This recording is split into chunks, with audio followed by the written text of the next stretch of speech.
लाडली बहनों को फिर मिलेगी सौगात, अगली किस्त पर ताज़ा अपडेट, जाने कब खाते में आएंगे 1250। दिसंबर में जारी हो सकती है अगली किस्त, सीएम भी दे चुके हैं संकेत। नए साल से फिर शुरू हो सकती है आवेदन की प्रक्रिया, बाकी बहनें होगी शामिल। एनटीपीसी ने निकाली कई पदों पर भर्ती, वेतन 1 लाख से अधिक, जल्द आवेदन करें। भारत के प्रमुख पावर शेल्टर कंपनियां एनटीपीसी ने असिस्टेंट माइन सर्वेयर के पद पर भर्ती निकाली। आवेदन प्रक्रिया जारी है। 8 दिसंबर तक इच्छुक उम्मीदवार आवेदन कर सकते हैं। रिक्त पदों की संख्या कुल 11। कमलनाथ का बड़ा आरोप, जिसे पहले से परिणाम पता था उससे ही बनाए एग्जिट पोल। मध्य प्रदेश में मिली हार के बाद कांग्रेस परेशान और हार के कारणों को तलाश रही। अभी तक एग्जिट पोल को नज़रअंदाज करने वाले पूर्व मुख्यमंत्री कमलनाथ ने भाजपा की जीत दिखाने वाले एग्जिट पोल पर बड़ा आरोप लगाते हुए कहा, जिसे पहले से ही परिणाम पता था उसने ही बनाया एग्जिट पोल। इधर भाजपा ने कसा तंज, हार के कारणों को तलाश रही कांग्रेस। मध्य प्रदेश में इस बार 163 सीटें जीतकर भारतीय जनता पार्टी ने फिर अपनी सरकार बनाने में कामयाब हुए। कांग्रेस मात्र 66 सीट पर सिमट रह गई। इतनी बड़ी हार के बाद कांग्रेस इस मंथन कर रही और हार के कारण तलाश रही। इस बीच मध्य प्रदेश अध्यक्ष पूर्व मुख्यमंत्री कमलनाथ का एक बयान सामने आया। उन्होंने परिणाम पर कई सवाल खड़े किए। कमलनाथ का सवाल, विधायक को उसी एक गांव में 50 वोट मिले, कैसे संभव। जबलपुर कृषि उपज मंडी में टमाटर खरीदों को लेकर जमकर हुआ हंगामा, जिला प्रशासन के खिलाफ की गई नारेबाजी। नरेंद्र मोदी ने लाइव आकर बड़ी घोषणा कर दी। 2024 में नया नियम लागू किया जाएगा। जो किसानों को 6,000 रुपये प्रति मिलता था सालाना, अब उसे बढ़ाकर 12,000 रुपये कर दिया जाएगा कि 2024 में इसे लागू कर दिया जाएगा। KGF 2 के बाद बड़ा धमाका करने की तैयारी, सुपरस्टार यश इस दिन अनबॉक्सिंग करेंगे फिल्म का टाइटल। राज्य कर्मचारियों का खत्म होगा इंतजार, डीए में फिर 4% वृद्धि, जल्द बढ़कर होगा 46%। जनवरी से खाते में बढ़कर आ सकती है सैलरी। मध्य प्रदेश के 10 लाख कर्मचारियों पेंशनों का महंगाई भत्ते को लेकर इंतजार खत्म हो सकता है। चुनावी नतीजों के बाद कर्मचारियों के महंगाई भत्ते में वृद्धि देखने को मिल सकती है, क्योंकि सीएम शिवराज सिंह चौहान ने इससे पहले ऐलान कर चुके हैं, लेकिन आचार संहिता चलते चुनाव आयोग में मंजूरी नहीं मिली। अब संभालना होगा कि सरकार गठन के बाद कर्मचारियों पेंशन में महंगाई भत्ता वृद्धि के आदेश जारी किए जा सकते हैं, क्योंकि अब आचार संहिता खत्म हो गई है और चुनाव नतीजे मौजूद सरकार पेशेवर आ सकती है।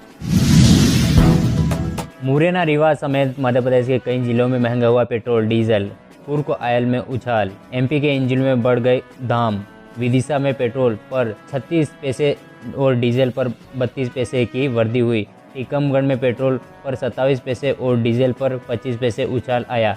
सीहोर में पेट्रोल पर 38 पैसे पर डीजल पर 36 पैसे का इजाफा हुआ। रीवा में 61 पैसे वृद्धि हुई। साथ पेट्रोल का भाव 111.43 रुपये प्रति लीटर पहुंच चुका है। वहीं डीजल 56 पैसे की बढ़ोतरी के साथ 96.51 रुपये तक पहुंच चुका है। मुरैना में पेट्रोल पर 51 पैसे और डीजल पर 47 पैसे उछाल आया। यहाँ पेट्रोल का भाव 109.04 रुपये और डीजल का भाव 94.27 रुपये है। इन जिलों में पेट्रोल और डीजल की मिली राहत। खरगोन में पेट्रोल पर 81 पैसे की गिरावट आई। नरसिंहपुर में पेट्रोल की 79 पैसे की कमी आई। शिवपुरी, राजगढ़ और नीमच में पेट्रोल डीजल सस्ता हुआ। उमरिया, सिंगरौली, सिवनी, शहडोल, पन्ना, मंदसौर, झाबुआ, हरदा, ग्वालियर, धार, डिंडोरी, दतिया, दमोह, बालाघाट और आगरमालवा में कोई बदलाव नहीं हुआ।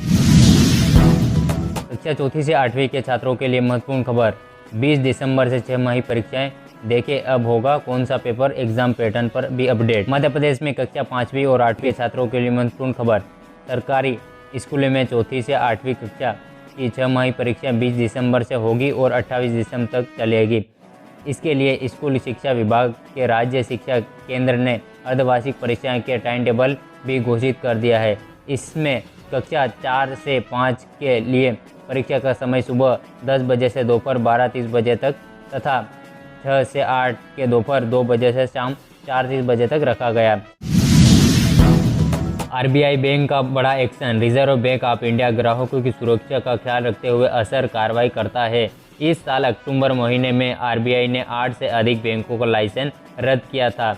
अब शंकरराव पुजारी नूतन नगरी सहकारी बैंक लिमिटेड शंकराचार्य कोल्हापुर का खिलाफ आरबीआई ने एक्शन लिया। बैंक का लाइसेंस रद्द करने का आदेश भी जारी कर दिया। आरबीआई ने कहा 4 दिसंबर 2023 से शंकरराव पुजारी नूतन नगरी सहकारी बैंक लिमिटेड को बुकिंग व्यवस्था करने की अनुमति नहीं होगी। आरबीआई ने बयान जारी करते हुए कहा कि बैंक के पास पर्याप्त पूंजी और कमाई की संभावनाएं नहीं है। ऐसे में बैंकिंग नियम अधिनियम 1995 की धारा 56 के साथ पठित धारा 11 फर्स्ट और 22 3 डिग्री के प्रावधानों का उल्लंघन होता है। इसके अलावा केंद्रीय बैंक इस बैंक को जमाकर्ताओं के लिए हानिकारक भी बताया जाता है। यह बैंक वर्तमान में जमाकर्ताओं को पूरा भुगतान करने में भी असमर्थ है। इससे बैंकिंग व्यवस्था करने की अनुमति देने पर सार्वजनिक हित पर प्रभाव पड़ेगा। ग्राहक निकाल पाएंगे इतने पैसे। जमा बीमा और क्रेडिट गारंटी नियम DICGC के नियम के तहत प्रत्येक ग्राहक 5 लाख रुपए की जमा राशि का जमा बीमा का दावा करने का हकदार होगा। करीब 99.85% ग्राहक पूरी राशि प्राप्त करने के हकदार है। चक्रवाती तूफान का प्रभाव 7 दिसंबर तक वर्षा। आज 25 जिलों में बारिश, कई जिलों में कोहरा का अटल। 8 के बाद बदलेगा मौसम।